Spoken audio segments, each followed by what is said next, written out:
Hi there.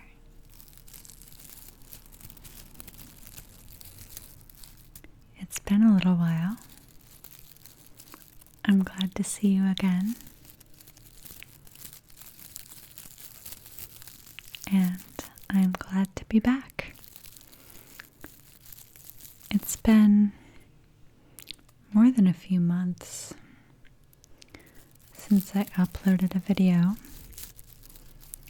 I've just been really busy.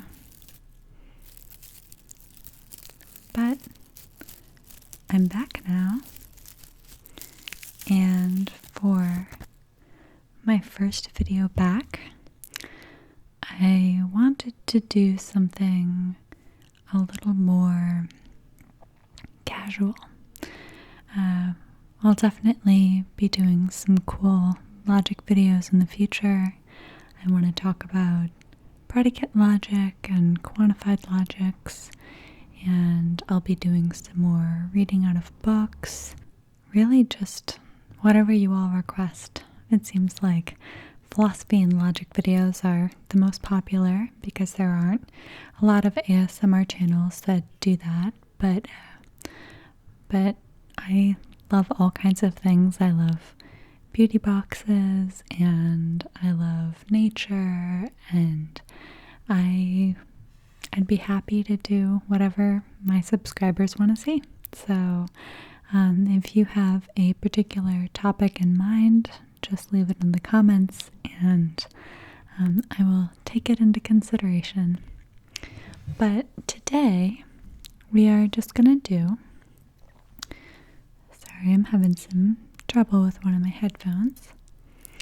We're going to do a little ramble video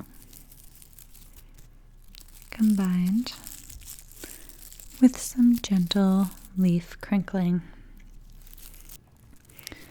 So I have a beloved fern, and as all ferns do, when it sprouts new tendrils, it lets some of its older tendrils go to make room for the new. So rather than just throwing these leaves away after I pruned my fern, I thought that maybe I could use them to do some nice ASMR crinkles for you all. So I'll be talking a little bit and crinkling a little bit. And we'll see how long it goes until I run out of leaves or things to say. Again, a pretty casual video. So, what I wanted to talk about today is philosophical thought experiments, particularly Gettier Problems. Most of you probably haven't heard of Gettier Problems, which is why I am so excited to tell you about them. Philosophy has a lot of really cool thought experiments and weird thought experiments. Descartes had a bunch of famous ones. There was the question of, how do I know that the things I am thinking and experiencing aren't just placed in my head by a mad scientist? There was the thought experiment on, if you start with a full piece of wax and you start melting it, when does it become something else? At what point during the melting? And there's a lot of similar takes on both of those that Enlightenment era and contemporary philosophers I've worked from. There's the prisoner's dilemma, which some of you, especially if you do math or computer science, have probably heard of. There's the trolley problem, the famous trolley problem, where it's a problem to make you question Kantian ethics, the ethics of Immanuel Kant, versus utilitarianism. This ramble wasn't even going to be on the trolley problem, but it's too fun not to just briefly talk about. And they mentioned it, and I had a whole episode on it, on The Good Place last season, which, if you don't watch, you should. So the trolley problem is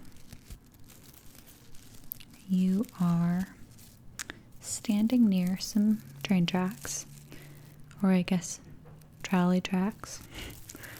I'm not sure why Philippa Foot, who was the philosopher who invented the trolley problem, chose a trolley over a train. A train seems a little more obvious, but trolley tracks. And up ahead, the path, the tracks, split into two. You've probably seen train tracks before that do that. They start as one track and then they diverge, and you can pull a lever that changes the path that the train will take on the tracks.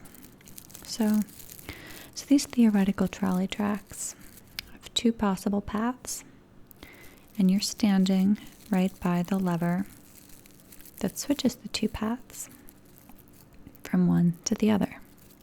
So on the first trolley track, the one that the trolley is currently headed towards, full steam ahead, are 5 people. And if you do nothing, the train will hit those 5 people and they will presumably die. And there's no chance for you to jump in and save them or anything like that. You're too far away. The only option is to pull the lever that you're standing right next to and divert the track so that it goes onto track B, where there's one person. So if you pull the lever, one person will die, and if you don't pull the lever, 5 people will die. But the dilemma is, if you pull the lever, you are the one killing that person. And if you don't do anything, and you don't pull the lever, 5 people will die, but you didn't kill them. You just did nothing. So, a utilitarian would say that what's important is the consequences. It's getting stuck in my hair. And you should pull the lever so that the fewest number of people die. And a Kantian would say that it's your actions that matter, not the consequences. So you should do nothing, because doing nothing is less morally wrong than actively killing someone. what you'd be doing if you pulled the lever. So, the trolley problem's pretty famous.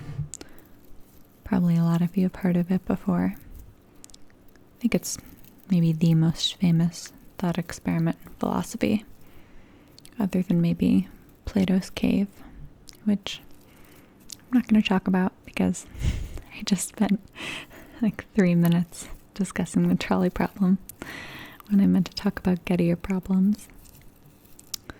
But Gettier problems are maybe, I wouldn't say they're my favorite philosophical thought experiment, but I like them.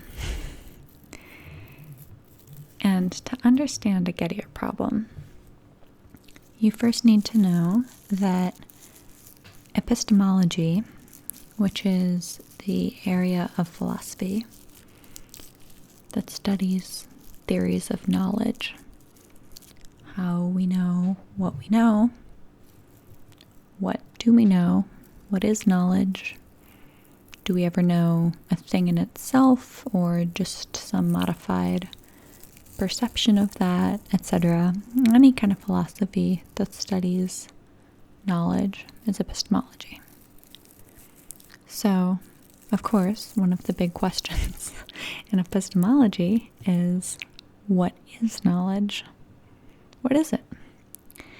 And for the last 400 years or so, the commonly accepted definition of knowledge was justified true belief. And so a thing being a belief, a thing being justified belief, and a thing being true were all both necessary and sufficient conditions to say that someone possessed knowledge of that thing. So, for example, if I believe that Kim Kardashian is wearing pink boots right now, and I truly, with all my heart, believe that, and it turns out, by some coincidence, that Kim Kardashian actually is wearing pink boots right now, I was right. It was a true belief, but I wasn't justified in that belief. I didn't have substantial reason. I didn't have the logical strength of inference to be able to come to that belief. So it was a true belief, but I didn't know that Kim Kardashian had pink shoes, pink boots on. That's why the justified part is important. Although what constitutes a thing being a justified belief is a topic of much debate.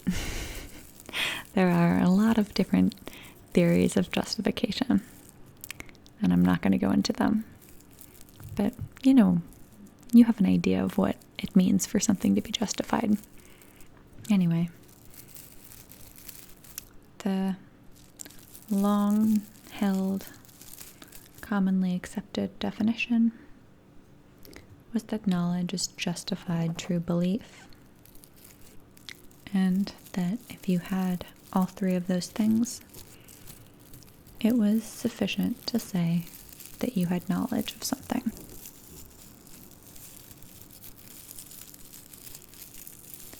Now, in the 60s, a philosopher named Edmund Gettier published a paper, a very short paper actually, that challenged the definition of justified true belief based on these thought experiments, what are now called Gettier Problems, where a thing could be a justified true belief, but we probably wouldn't want to call it knowledge.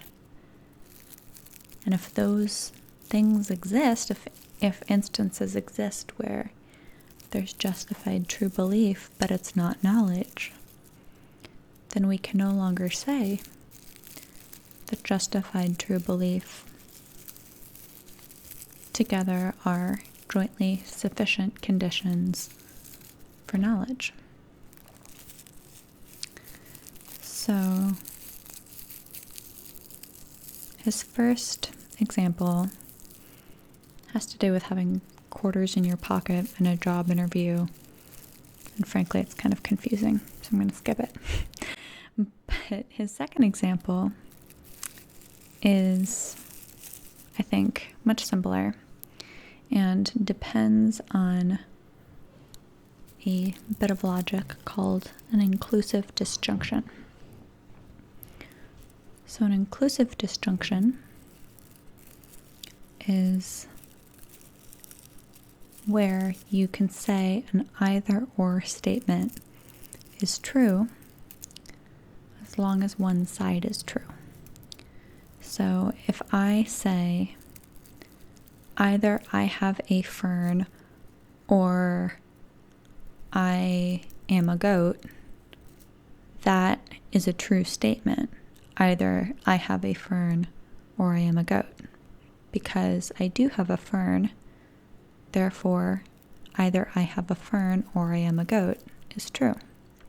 An exclusive disjunction would say that only one of those could be the case.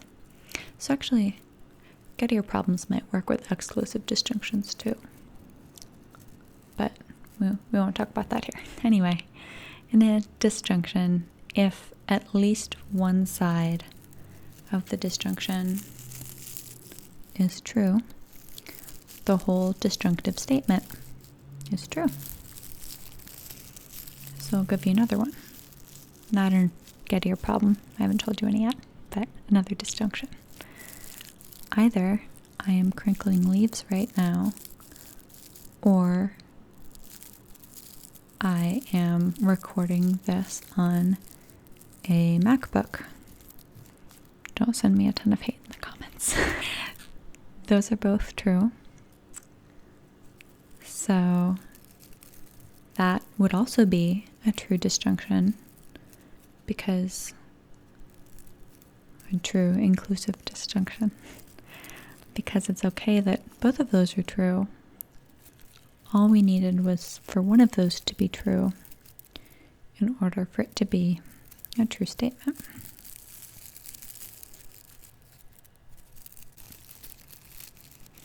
So, the second of Gettier's two problems is the following. And I can't remember the actual names that he used, so I'm going to make them up. So, Eric has a justified true belief that either Mr. Jones has a truck or Mr. Smith is in Portugal. And he has a justified belief in this because he just saw Mr. Jones, I think that was the name I used, in his truck 10 minutes ago.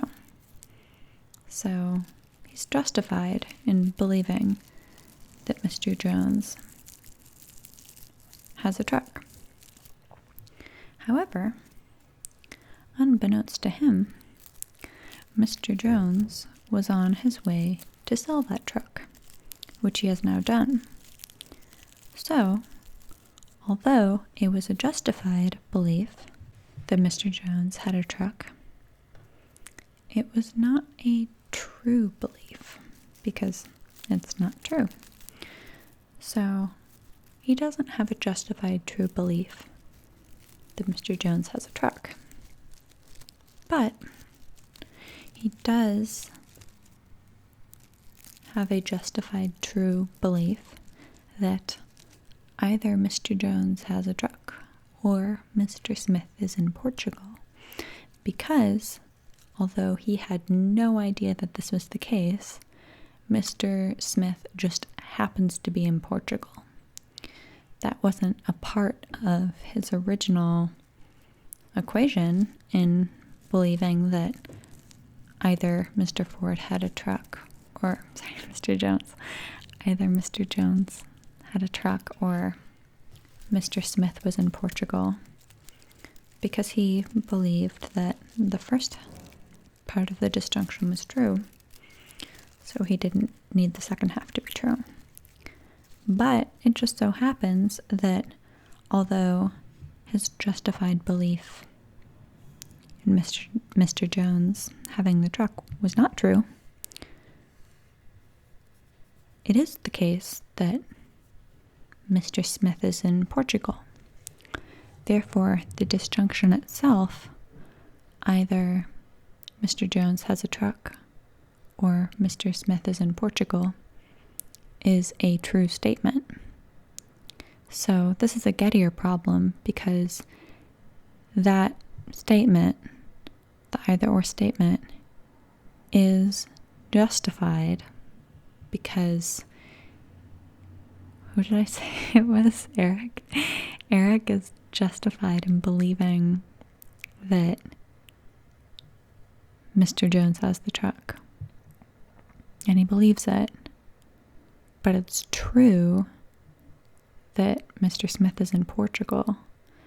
So taken together as a disjunction, it is a justified true belief. But it would be weird to say that he knew that that was the case, because he didn't know that either Mr. Jones had a truck or Mr. Smith was in Portugal. It just happened to be a weird coincidence that worked out such that the disjunction was a justified true belief. So that's what Gettier problems do. They give you situations where there is a justified true belief, but we don't want to call it knowledge. I know that example sounded super convoluted and rambly, and I realized as I was saying it that maybe I should have prepped on talking about Gettier problems before I tried to explain them, but I think it made sense. Another one that is not one of Gettier's original problems, but is one that someone came up with later. And there's a whole bunch of people now who come up with Gettier problems. They're named after Gettier, but really anyone can come up with something that's a justified true belief, but that we wouldn't consider to be knowledge. So another example that someone else came up with is the example of walking past a clock tower. And the clock tower says it's 2:03 p.m. Now, you are justified in believing that that clock tower is right because you know it's around that time of day, it's a clock tower, you've passed it a million times, it's never been wrong before. So you're justified in believing that it's 2:03 p.m. based on what the clock tower says. But unbeknownst to you, the clock tower actually stopped working at 2:03 p.m. yesterday. So, while you're justified in believing that the clock tower is giving the real time, it's not the case that the clock tower is giving the real time. But it's true that it just happens to be 2:03 p.m. The clock stopped exactly 24 hours ago. So you have a justified belief that it's 2:03 p.m. and you have a true, justified belief that it's 2:03 p.m. because it is 2:03 p.m. It's not 2:03 p.m. when I'm recording this, by the way, just in case people were like, oh, wow, she really wants us to know it's the early afternoon.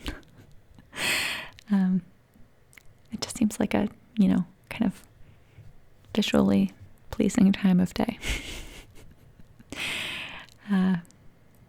So you have a justified true belief that it's 2:03 p.m., but you got that belief from looking at a stopped clock tower. So it's not quite right to say that you knew it was 2:03 p.m. because looking at a stopped clock tower doesn't give you knowledge that it's 2:03 p.m. But it is a justified true belief. So those are the only two examples I'm going to give. The clock tower was a little bit less convoluted than Mr. Jones and Mr. Smith in Portugal,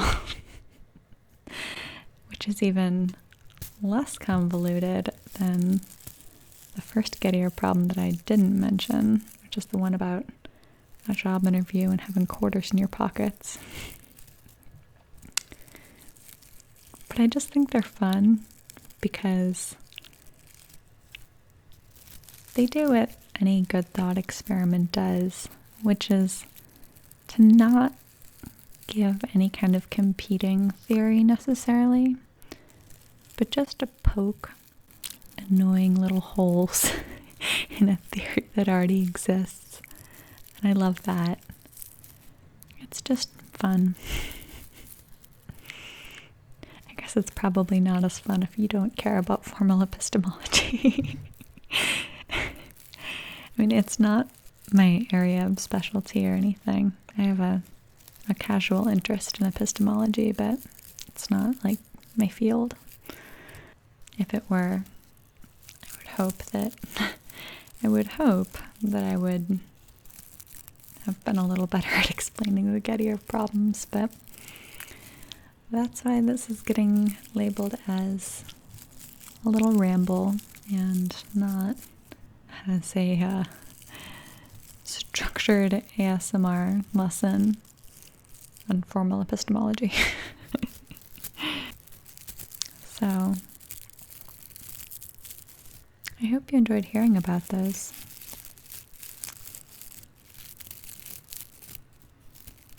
There's other thought experiments that are a lot easier to talk about and listen to, like any of Descartes. So I might, in any future thought experiment ramble videos, pick something a little bit more straightforward than Gettier Problems. Let me know if you want another little ramble on thought experiments. I like it, because I don't have to prepare anything. Although, that can be a double-edged sword, for sure. So, I think I'll just crinkle my fern leaves for a little while longer, and then I will let you go. And I hope that this has been either interesting or relaxing. And I'm using an inclusive disjunction there because it has the possibility of both being true. Alright, I'm just gonna crinkle now.